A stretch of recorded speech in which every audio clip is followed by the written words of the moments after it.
В эфире радио Energy, модель для сборки. Терри Бисон. На краю вселенной.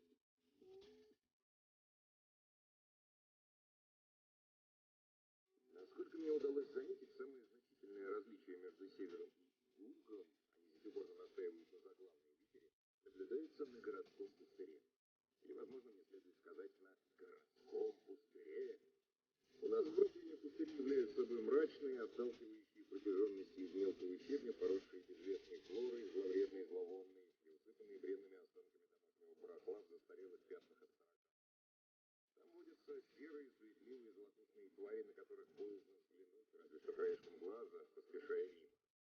Что до пустырей Алабамы, то все они даже в самом центре Хансвилла, где я живу и работаю, если мое расследование можно назвать работой, если то, что я делаю, можно назвать расследованием, смахивают на миниатюрные материалы в духе Твилла Питера, воздвигнутые в честь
Пока.